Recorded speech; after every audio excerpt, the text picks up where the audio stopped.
यहाँ पर बात ये है कि जैसे कि इतना हमें समझ में आया कि बाबुल में जो हुआ था, परमेश्वर की भाषाओं में जो गड़बड़ी वहाँ पर डाली गई, वह प्रभु की इच्छा ये नहीं था कि लोग इकट्ठे रहे और एक ही जगह रह के दुनिया पे राज करे, या परमेश्वर ने जिस योजना में रखा था वो करे।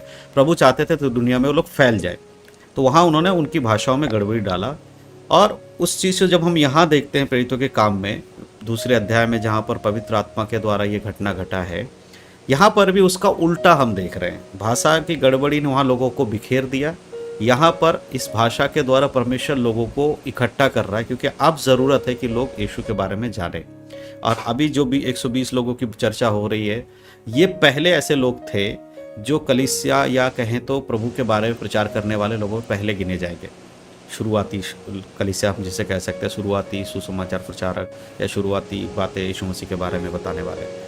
तो अब यहाँ पर मेन पॉइंट ये है कि लोगों के मन में सिर्फ सवाल ये है कि जो यहाँ बोला जा रहा है, जहाँ पर 16 देशों के अलग अलग जिस तरह दिखाए गए बातें हैं, क्या वो सच में उनके लोकल लैंग्वेज में ही बोल रहे हैं ये 120 लोग में से जो बोल रहे हैं, या फिर वो स्वर्ग की कोई ऐसी भाषा है जिसे संसार में अगर डायरेक्ट कोई सुने उसे समझ में नहीं आएगा।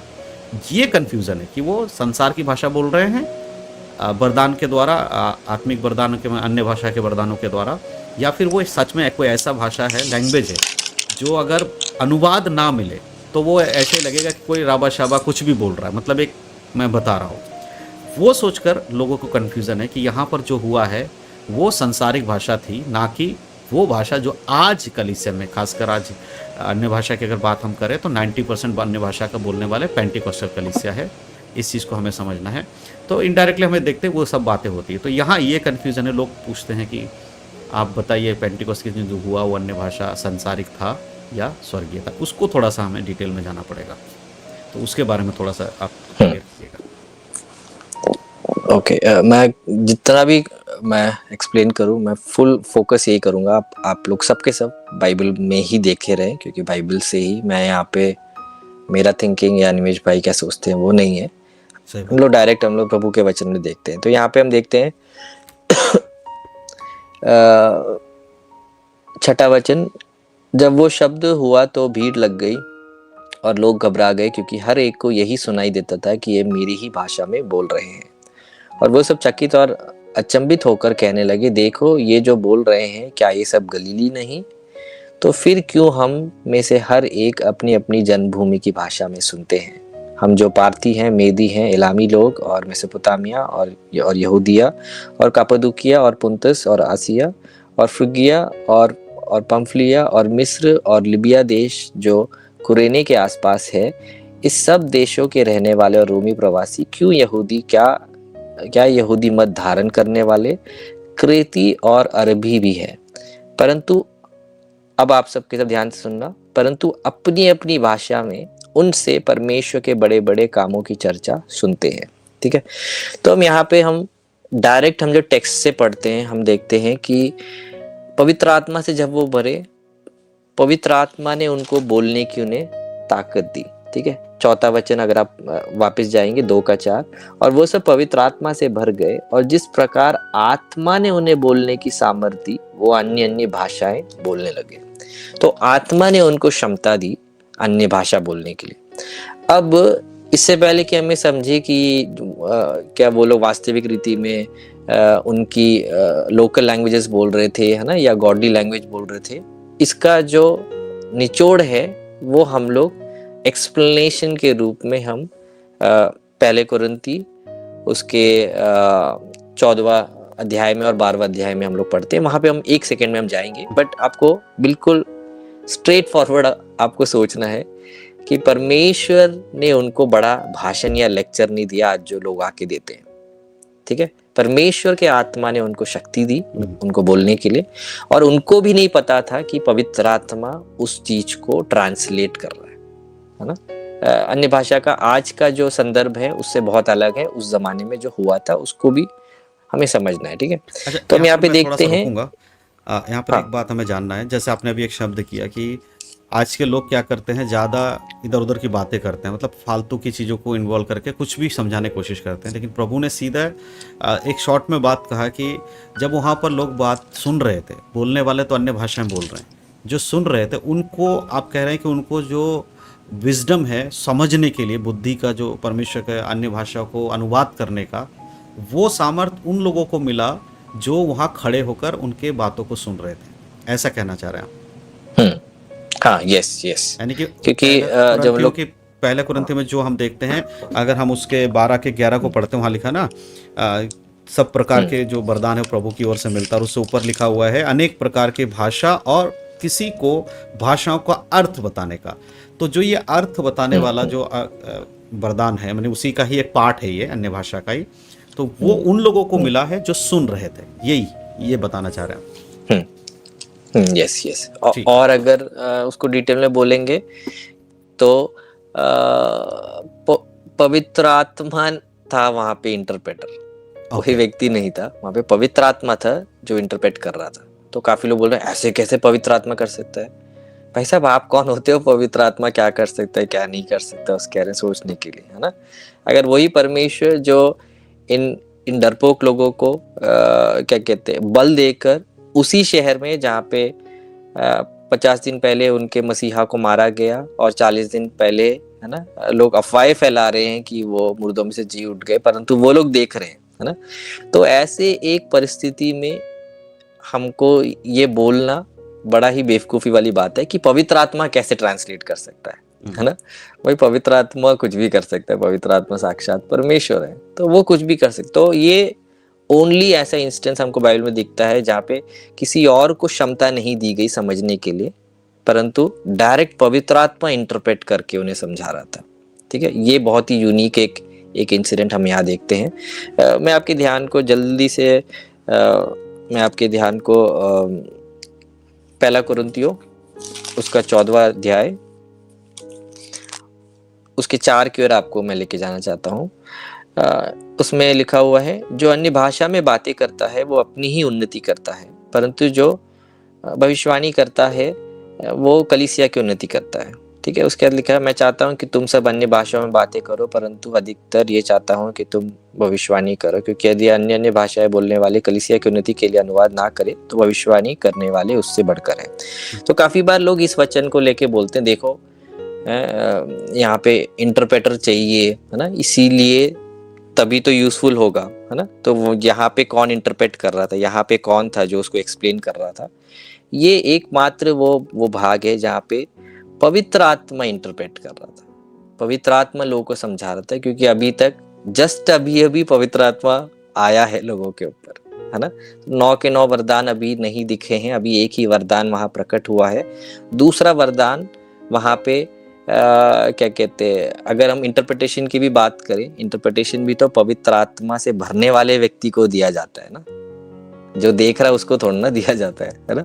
तो ये भी एक बहुत बड़ा एक गहराई वाली बात है, लोग ध्यान नहीं देते। बट मैं आपको बताना चाहता हूँ कि वहां पे पवित्र आत्मा ने किसी और को नहीं दिया ये वरदान समझने के लिए, बट पवित्र आत्मा ने खुद उन लोगों को जो सुन रहे थे उनको समझने दिया कि यहाँ पे ये क्या चल रहा है। ठीक है, तो पवित्र आत्मा में जो व्यक्ति बात करता है वो अपने आप को क्या करता है, अपने आप को वो क्या कहते हैं, आत्मिक वृद्धि वो लेके आता है। ठीक है, तो इसलिए हमको ये समझना है कि पवित्र आत्मा में जो व्यक्ति बात करता है वो किससे बात करता है, वो परमेश्वर से बात करता है, बाइबल बताता है। ठीक है, वो वचन में मैं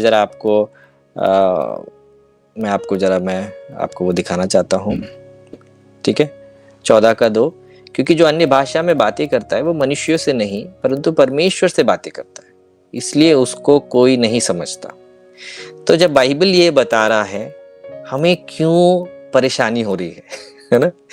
प्रभु का वचन बता रहा है, जो अन्य भाषा में बात करता है वो प्रभु से बात कर रहा है, और ये दूसरा व्यक्ति जो सुन रहा है जब तक नहीं समझ सकता है, जब तक वहां पे कोई व्यक्ति हो जिसको वरदान मिला हो उसको अनुवाद करने का, नहीं तो जो व्यक्ति जो सुन रहा है उसके पास वरदान हो। अगर नहीं है तो मेरे हिसाब से ये डिबेट का मतलब नहीं है कि क्या बोला जा रहा है ना, क्योंकि वो व्यक्ति तो प्रभु से बात कर रहा है। अब पौलुस जब इस विषय को थोड़ा सा माफ करना, यहाँ सवाल आ रहा है, जैसे कि आपने कहा कि अनुवाद करने वाला जो वरदान है वो मिलना चाहिए, तो इसमें एक चीज़ ये भी समझा जा सकता है कि अगर ये अन्य भाषा सांसारिक भाषा है, मान लीजिए एक व्यक्ति जिसको अन्य भाषा मिला है सांसारिक, अगर वो हिंदी बोलता है तो उसको वरदान के हिसाब से रशियन भाषा या चाइनीज़ या फलाना कोई एक भाषा मिला होगा, अब ये बोल रहा है। तो अगर हम कहें कि ये सांसारिक भाषा है, स्वर्गीय भाषा नहीं है, तो फिर उसको अनुवाद करने के लिए वरदान की मुझे लगता है ज़रूरत नहीं पड़ेगी। कोई भी व्यक्ति जो उस लैंग्वेज को यस जानता है वो अनुवाद कर सकता है, ट्रांसलेट करने वाला इंसान भी कर सकता है। फिर ये पहला कुरिन्थियों 14 जो हमने 12 अध्याय के 10 आयत को पढ़ा, जहाँ पर परमेश्वर कहता है किसी को अगर उसको समझने का अनुवाद करने का मिला तो ही वो अनुवाद करे। तो इस हिसाब से भी अगर देखा जाए तो अगर संसार की कोई लैंग्वेज है जहाँ पर बोला जा रहा है, तो जिस लैंग्वेज में बोला जा रहा है वहाँ का लोकल व्यक्ति भी उसको अनुवाद कर सकता है, क्योंकि उसको भाषा आती है। तो फिर पवित्र आत्मा के एक ही चीज़ होना चाहिए था, अन्य भाषा का वरदान। उसका अनुवाद करने के लिए वरदान की ज़रूरत थी ही नहीं, है ना। आज के डेट में अगर उसको इम्प्लीमेंट किया जाए तो किसी इंसान की भी ज़रूरत नहीं है। चाहे 40 से 50 हज़ार लैंग्वेज को गूगल में आराम से, ऐसे ऐसी लैंग्वेज को आप ट्रांसलेट कर सकते हो जो इस दुनिया में बोली भी नहीं जाती है, ठीक है। तो ये मैं क्लियर करना चाह रहा था। तो इस तरह की चीज़ें शायद समझना बहुत ज़रूरी है कि जब हम संसार की बात करते हैं कि संसार की भाषा है, तो फिर हमें उसके लिए ह्यूमन ट्रांसलेटर है, हमें फिर स्पिरिचुअल ट्रांसलेटर के रूप में पवित्र आत्मा के वरदान की ज़रूरत नहीं है। कोई भी इंग्लिश बोलने वाला हिंदी को सुन के इंग्लिश में बोल देगा।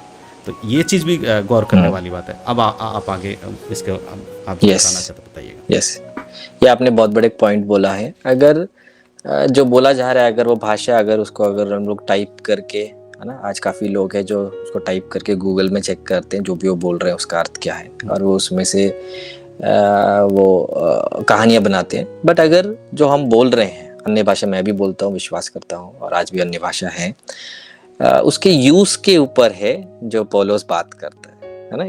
इसमें हम लोग थोड़ी देर में आना बहुत ज़रूरी है। उसका यूज़ और मिसयूज़ को लेकर है जो आयत लिखा हुआ है कुरिन्थियों में। बट लोग उसको बिल्कुल हटा के इस तरीके से दिखाते हैं जैसे कि पौलुस खिलाफ है अन्य भाषा बोलने के। पौलुस खिलाफ नहीं है, पौलुस बोला उसको मिसयूज नहीं होना है। तो उस मिसयूज में मैं थोड़ी देर में आऊंगा, बट अभी जो ये पॉइंट बोला बिल्कुल सही है। अगर ये आत्मा का वरदान है मेरे प्रियो, तो हमको आत्मा से प्राप्त करना पड़ेगा। अगर मैं जो बोल रहा हूँ अगर वो एक भाषा है, तो किसी और को वरदान की जरूरत नहीं है, उसको जाके लैंग्वेज सीखने की जरूरत है, लैंग्वेज कोर्स, है ना, या उसको तुरंत उसको गूगल ट्रांसलेट ऑन करके, है ना, उसको कन्वर्ट कर देना चाहिए। तो यही है, होता है जब ह्यूमनिज्म चर्च के अंदर आ जाता है। ह्यूमनिज्म का कॉन्सेप्ट आप सबको बताता हूँ। उसका मतलब ये है कि इंसानवादी शिक्षाएं, है ना, इंसान जब फोकस बन जाता है तो इंसान अपने हिसाब से, अपने बुद्धि के अनुसार, अपने पढ़ाई के अनुसार वो बाइबल के आयतों को और चीज़ों को काट के, छांट के, जो उसको अच्छा लग रहा है, जो वो समझ सकता है, उसको वो क्या कहते हैं, प्रचार बना देते हैं ना। तो यहाँ पे बाइबल क्लियरली बता रहा है कि पवित्र आत्मा के द्वारा जो अन्य भाषा का वरदान मिलता है, या अन्य भाषा का वरदान जो प्रभु ने दिया है, ये एक भाषा है जो परमेश्वर से बात करने वाला भाषा है ना। अगर मान लो, अगर मैं अभी यहाँ बैठ के अगर अनिमेश भाई से अन्य भाषा में बात करूं, अगर अनिमेश भाई के पास अगर वो वरदान नहीं है ट्रांसलेट करने का, तो आप अभी 36-28 लोग, आप लोग जो है, आप लोगों के लिए कोई भी लाभ नहीं है ना। तो वो यूज है जिसको लेके बाइबल में मुद्दा बनाया गया है। बोलने को गलत नहीं बोला गया है ना। इस बात को आप लोग अपने मन में बिठा लीजिए। यूज कहाँ यूज होना चाहिए, व्यक्तिगत रीति से यूज होना चाहिए अगर कोई ट्रांसलेट करने वाला नहीं है। इसलिए पौलुस उसको भी क्लियर करता है। तो मेरे हिसाब से अभी भारत में जो ये डिबेट चल रहा है, इसका कोई मतलब नहीं है, क्योंकि प्रभु के नजरिए से नहीं देखा जा रहा है, जिसने दिया है उसके नजरिए से नहीं दिया जा रहा है। हर कोई व्यक्ति अपने कमरे में बैठ के उसको जो मन में आ रहा है वो उसको बोल रहा है। हाँ एग्जैक्टली। तो इसीलिए हम लोग बार बार कोशिश कर रहे हैं, आप बाइबल से डायरेक्टली देखो ना। तो इसलिए मैंने आपको एक आयत आपको बताता हूँ, आपको थोड़ा सा और आपको यूज आपको रहेगा जब आप उस आयत को जब आप पढ़ोगे, ठीक है। तो ये है पहला कुरिन्थियों उसका 12:30।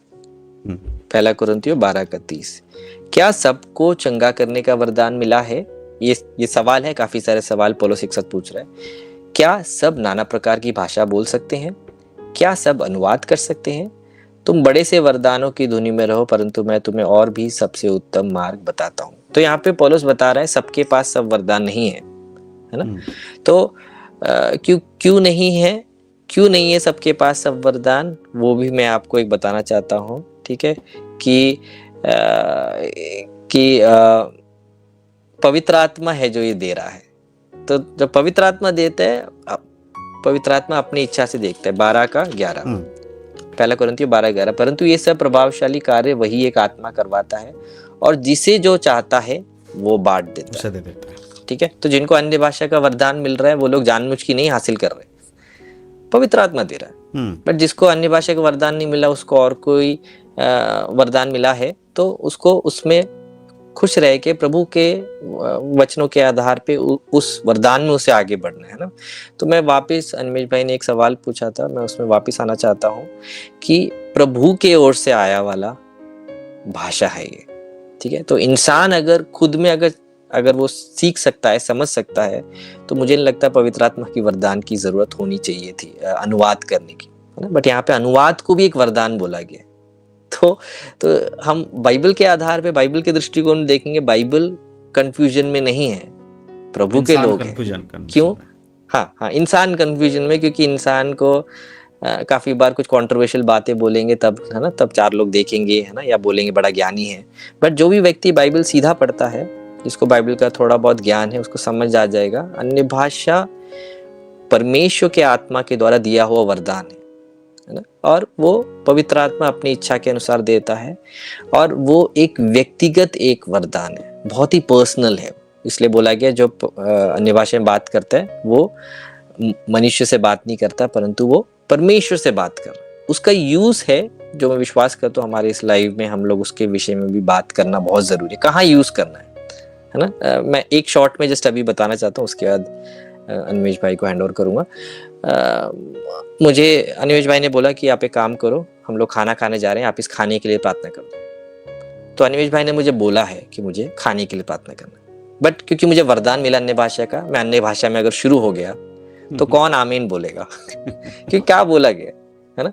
तो इसको इस्तेमाल करना है जो कुरिन्थ की कलीसिया में जो चल रहा था, अब्यूज ऑफ टंग्स। ये अब्यूज है जिसके खिलाफ मैं भी हूँ, अनिमेश भाई भी है। बट जब हम ऐसे बोलते हैं अन्य भाषा है नहीं, है ना, जब बोल रहे हैं ऐसा है ही नहीं, है ना, ये जिब्रिश है, ये कुछ भी ऐसे बोल रहे हैं, तो ये फिर हम प्रभु के वचन के खिलाफ आ रहे हैं। ये प्रभु का वचन बोल रहा है ना। और ये उन वरदानों के लिस्ट में से, है ना, 2 वरदान भाषाओं से रिश्ते में, एक तो प्रभु से बात करने के लिए अन्य भाषा, है ना, और दूसरा जो बोला जा रहा है उसको एक लार्जर ऑडियंस को बेनिफिट मिलने के लिए, है ना, प्रयोजन होने के लिए उसका अनुवाद। तो इसलिए इस बात में आपको पक्का होना है, ये पवित्र आत्मा के द्वारा दिया जाता है, इसलिए इसका अनुवाद भी पवित्र आत्मा के द्वारा ही मिलना चाहिए। कोई एक व्यक्ति गूगल ट्रांसलेट से नहीं पता लगा सकता, क्योंकि ये स्वर्ग की भाषा है ना। तो जैसे उस बात को आप लोग ध्यान दीजिएगा।